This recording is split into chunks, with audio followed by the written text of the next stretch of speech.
welcome to this week's edition of Victoria's Islands. In this week's show, I get to relive some childhood memories. Lisa gets to taste some lovely wine on French Island. But first up, Aaron visits the Bay of Islands on the Great Ocean Road.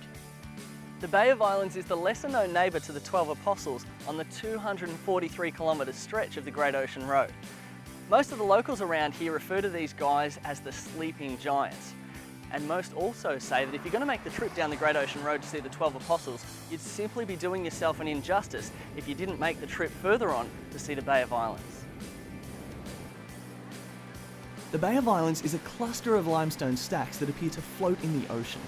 Today we'll be setting off from Peterborough, a small country town and one of the few remaining on the Great Ocean Road that hasn't been overdeveloped and commercialised. Apostle Coast Aviation is an air tour operator based at Peterborough Airport, just west of Port Campbell. They do tours of the entire area, including the Bay of Islands. Clark Marie has been flying for over 7 years, and he'll be our helicopter pilot for today.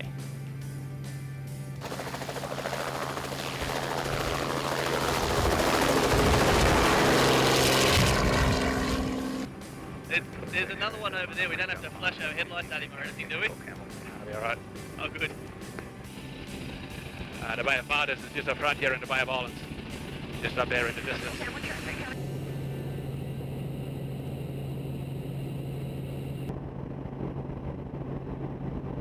There's a Great Ocean Road. It is about to go over the top here. Comes up here to the Bay of Islands. From there it goes inland up to Warrnambool. Warrnambool's about another 50 kilometres further down the road. It's a beautiful view of the Great Ocean Road. It just shows how it just winds and sweeps up the coastline there. From up here you can see the beauty of the Great Ocean Road as it winds along the bold coastline. Besides the fact that it's one of the best tourist destinations in Victoria and showcases some of the most picturesque scenery that money can't buy, many people don't know that it's also a tribute to the determination of the soldiers who returned from World War I and used picks and shovels, building the road to commemorate their fallen comrades. This is the Bay of Islands up the left-hand side here. Okay.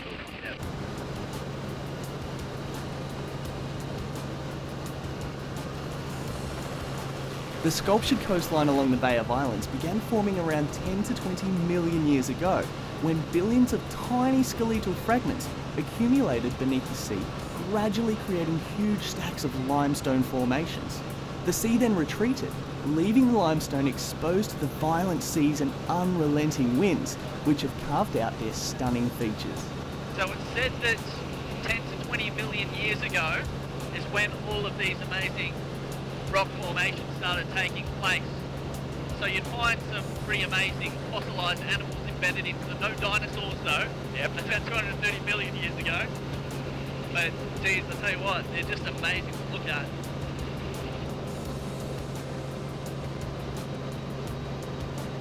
The Bay of Islands Coastal Park stretches from Peterborough to Warrnambool in a 32-kilometre narrow long strip. The park has spectacular ocean views and many other memorable features. It protects a variety of rare and threatened flora and fauna species in its coastal environment. Where's the best place around here to see the southern right whales? The southern right whales pass through the area in winter, between about May and October.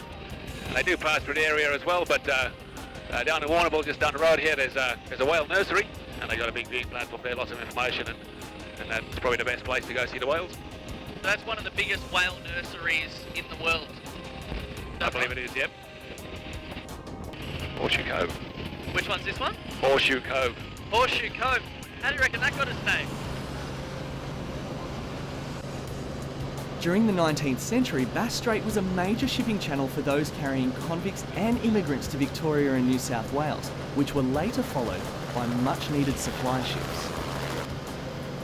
Unfortunately, this rugged and inhospitable coast, with its thick fog, rough seas and lack of lighthouses, made it difficult and dangerous to navigate, and claimed many ships along the way, earning it the nickname, the Shipwreck Coast. Probably the most famous shipwreck along the coast here was the ship called the Lockhart, which sailed in the southern tip of the Big Green Island just down the right here. There were 54 people on board Lockhart at the time. Only 2 were lucky enough to survive. They were washed up into the gorge behind it, which which is these days known as Lockout Gorge.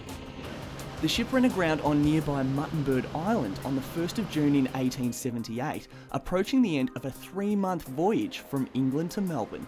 All but 2 of the 54 passengers and crew perished. The sole survivors were Tom Pearce, a ship's apprentice, and Eva Carmichael, an Irish woman immigrating with her family, both of whom were only 18 years of age. According to memorials in the area, Pearce was washed up on shore and later rescued Carmichael from the water after he heard her cries for help. What a hero. So Clark, it's a bit of a Titanic-esque love story. Pearce must have been a bit of a legend after he saved Carmichael from the water. What do you reckon? Yeah, unfortunately not. Story was that she got back, when she got back to Melbourne, she got on the next boat and went back to England, and he never saw her again, so unfortunately not. The shipwreck coast stretches from Portland to Cape Otway for more than 130 kilometres up this stretch of coastline.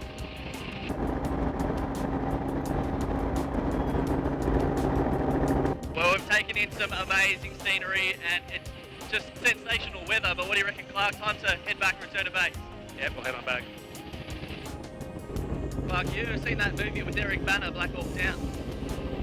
I have, yes. This isn't a Black Hawk, is it? Luckily not, no. Good.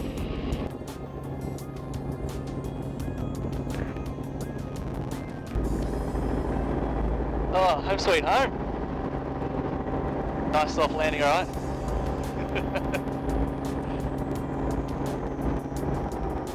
Apostle Coast Aviation is owned and operated by Steve Cumming, and the Cumming family have been flying in this area for over 50 years. Steve, it's a terrific business you got running here. How long have you been in operation in the area for? Aaron, this site has hosted both scenic fixed-wing flights and helicopter flights now since 1992, with the helicopter flights commencing about 3 years ago. So what's your favourite bit of scenery in the area? Aaron, my favourite bit of scenery would have to be the Bay of Islands. For years we've been saying that the Bay of Islands is totally underestimated by all the tourists that come here. The 12 Apostles, you've got to give it the thumbs up. It's a great tourist destination. The whole Shipwreck Coast is a great destination, but if you want to be able to get on the beach, get in the water and get amongst the scenery that's available and the environment, the Bay of Islands is the #1 ticket on the Shipwreck Coast. Well mate, I've had a fantastic time. Thanks for showing us your special part of Victoria. Aaron, it's been a pleasure. You're more than welcome, and good luck with showcasing Victoria's islands. Coming up next, we go wine tasting on French Island.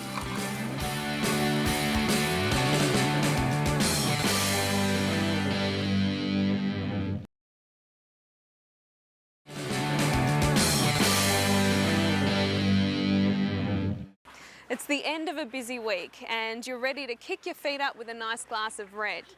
But the city bars just won't allow you to do it. Well, I know just the retreat that you need and where you can find a great drop of red. I'm talking about French Island. 65 kilometres southeast from Melbourne, it's the largest island off the coast of Victoria. While it is twice the size of neighbouring Phillip Island, it's only half as well known. And that's the way the locals like it. French Island was first explored by, you guessed it, the French in 1802. Since then, it has seen a history rich in farming, chicory, and it even housed a prison for reforming our sticky-fingered ancestors. Nowadays, it is home to only 90 permanent residents. One of the things you'll notice almost immediately on French Island is that the roads aren't paved, there are no power poles, and there are no big garish buildings. Just native Australian bushland and the sound of birds chattering. It really is very beautiful.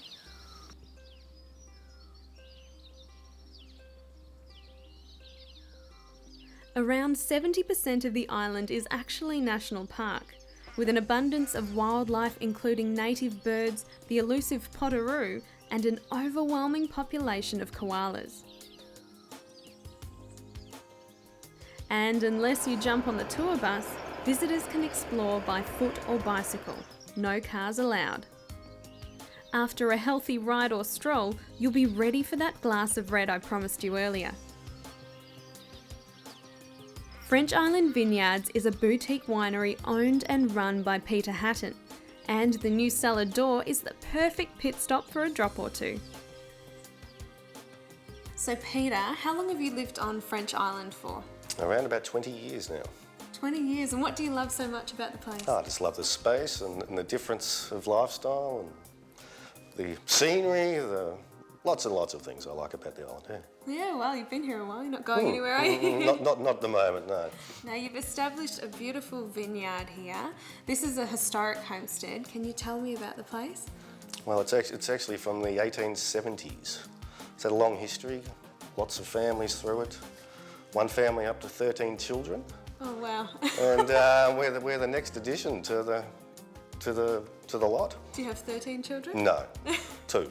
Okay, a little bit more manageable. Yes. So you've got the historic side of the homestead. I hear it was a little bit of a party place in the 1920s, 1930s with the jetty immediately out front. Yeah, a lot of people coming and going. This was the hub of French Island. Yeah, going back, 80 years? Yeah, Okay. 80 years ago. And you're wanting to make it the hub again with this cellar door area. Yes. Tell us about this area that you've tacked on. Well, this is our new cellar door restaurant area that we're hoping to get started in January and get people coming again to share the view and share the place. It is a stunning view. And there's a reason why this place feels so organic. This all came from the original jetty on the island that they pulled down, and we managed to pick up a lot of bits and pieces to build this. Oh, it's gorgeous. It has a really sort of earthy feel to it. And the island itself is quite green in its uses of electricity and things like that. So is it sort of in keeping with that style of living? Yes, we have no grid connection here, so we do have to provide our own electricity, which is all solar and wind. Over the years, the Long Point homestead has hosted many visitors, and its interior still has a lot of olden day charm. Sailors used to refer to the homestead as the chimney house because of its 7 chimneys. One in each room kept the clan toasty warm in the cooler months, and it no doubt provided a full-time wood chopping job for the boys of the house.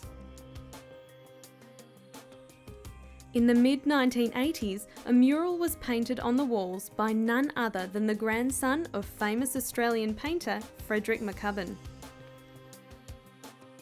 While the homestead is no longer the drop-off point for ferry passengers, the opening of the cellar door means it will be a social hub for the years ahead.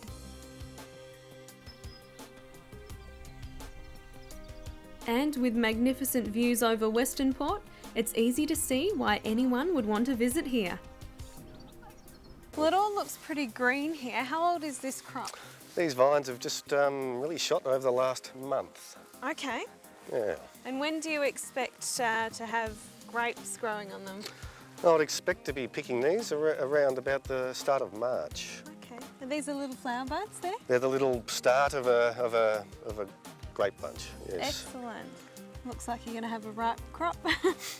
I hope I do, and I hope there's plenty of it. Excellent. Yes. Tell me about growing vines and things like that on an island where there's no power mains, there's no easily accessible energy. It's all solar powered.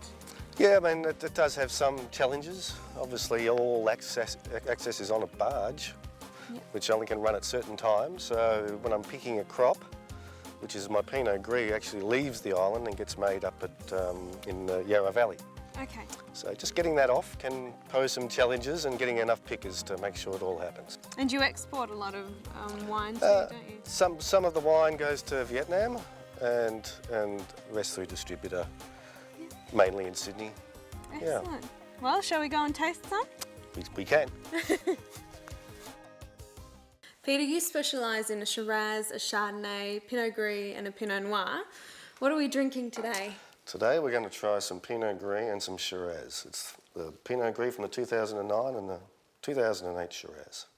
I hear your 2008 white was a winner, an award winner. Yes, the Pinot Gris was the highest rated Pinot Gris in Wine State magazine for 2009. Excellent. Well, let's try this one and so see how it we'll goes try on. this, and I hope it lives up to that expectation. I'm sure it will.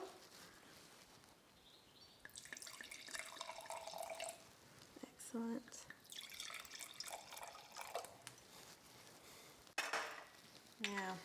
Okay. Always have to. Cheers. Do the smell.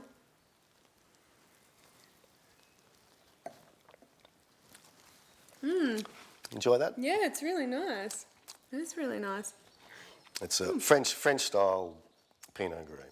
Yeah, it's a lovely. rich style. Yes. Yeah. Got a really nice aftertaste as well. Good. Would you like to try a bit of the Shiraz as I well? would love to.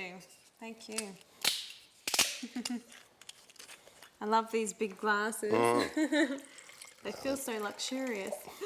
Feels much nicer when you're drinking your wine. Yeah. Put my big nose in there. Yep. You can have a good stiff sniff of this one. Yeah. Smells nice.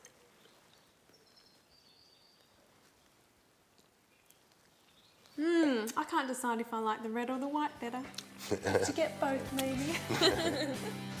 After the break, I'm heading back to my roots and getting these hands dirty on the farm.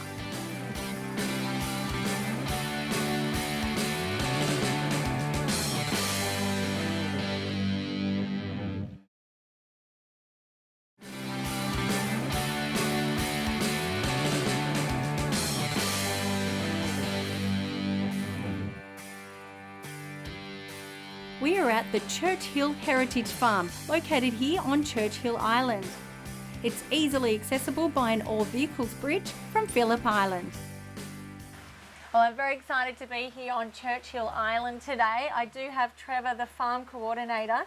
We're going to go out and have a look at the farm very shortly. Did you actually know that I'm a farm girl? No, I didn't know that at all. Yeah, well, I was brought up on 1,100 acres with 3,000 sheep, so I'm very much looking forward to going out and getting the hands dirty. Oh, well, it'd be good when we get to the sheep shearing, you'll actually know what's going on. Give me some chores again, Yeah. which is great. But in the meantime, while we're here on this beautiful veranda, tell us a little bit about the history here on Churchill Island. Well, the first Europeans came here was Lieutenant Grant in 1801, and he was here surveying Western Port Bay and Port Phillip Bay at the time. And how I got the name Churchill Island is that a friend of his from Denman gave him some seeds, like potato seeds and wheat seeds and things like that. Yeah. And while he was here, he thought he'd just plant them here on the island. To As you do. Yeah, to see if they grow. Yeah. And while he did his survey, he went away and came back about 6 months later, and obviously they grew quite well. Wonderful. And then sort of Europeans didn't visit the isle again until about 1850, is when the first Picklegill family came here and started farming it. So it's been farmed pretty much right through until 1976. But this house veranda we're sitting on here now is actually Samuel Amos. Now Samuel Amos is quite famous in the fact that he was the Lord Mayor of Melbourne back in those days, and he's actually he was an architect and a stonemason by trade. So some of the buildings in Melbourne he actually designed and built.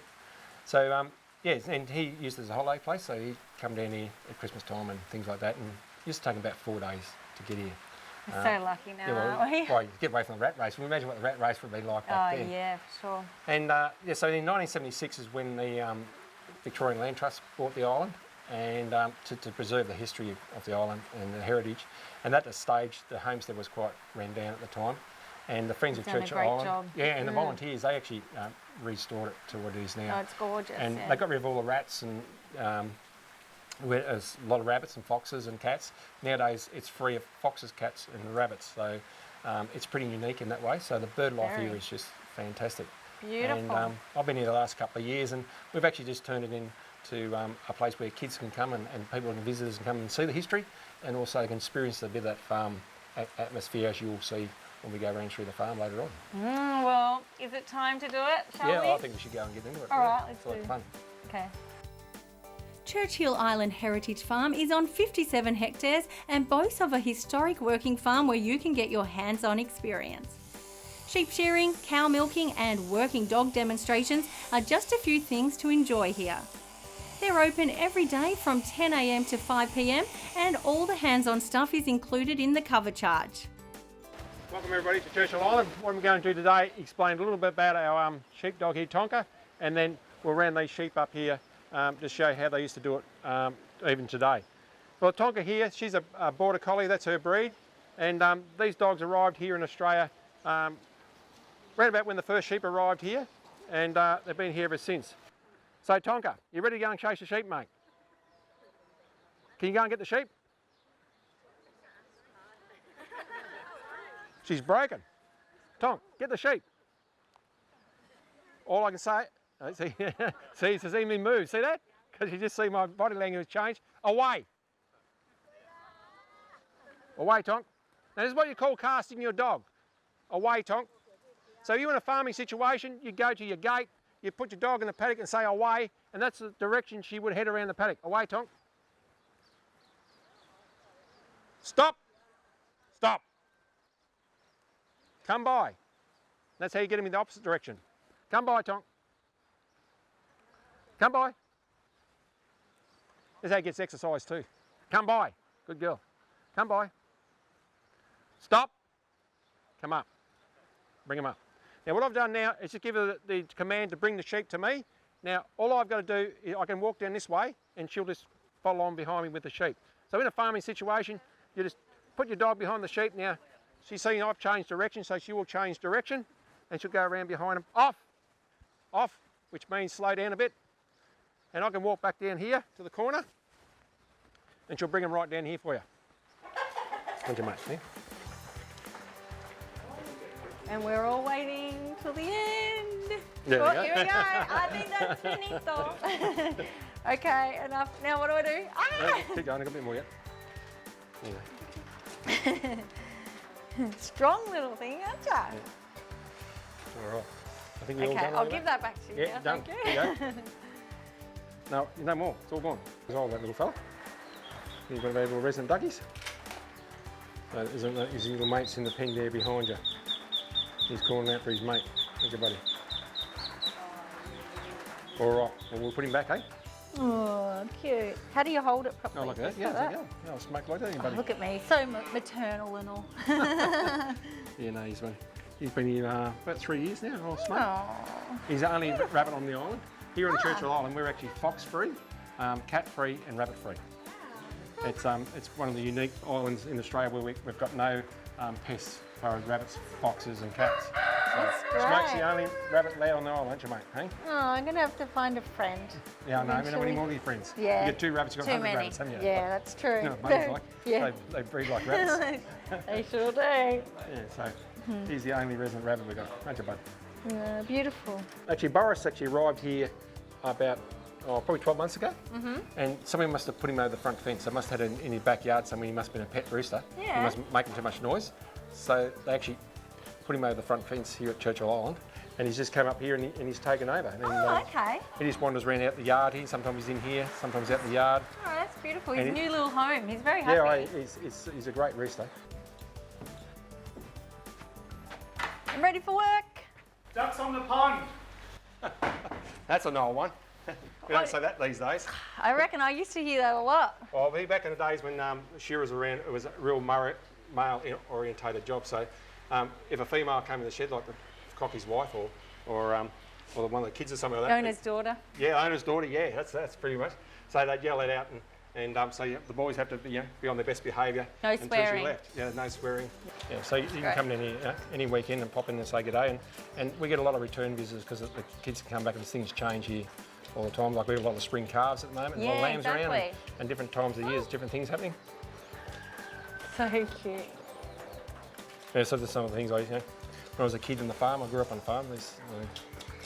I'm doing the same things. I know. I was going to say, it's not a bad gig, huh? No, it's a pretty good gig as far as all goes. Where do you get a job where you actually get paid and you have fun every day? I You meet lots of new know. people every day and from all over the world, and it's great fun. I don't mind my job either. You got enough of you? Yeah, that's it. Look, it's empty. Thanks for having us today. I hope I earned my keep. Oh, you surely did. You know, you Excellent. see, they've still got the farm girl in you. Good, a Well, little bit there. Yeah, it's time to pull the pin anyway. Knock off time? Yep. All right, well, thanks again, mate. Well, thanks for coming along. See you next time. Yep. Okay. Now it becomes my island again now, so see ya. That's a wrap for this week's show. If you're after any information on today's segments, please visit our website, which is victoriasisland.tv. And remember to follow us on Twitter and Facebook. See you next time.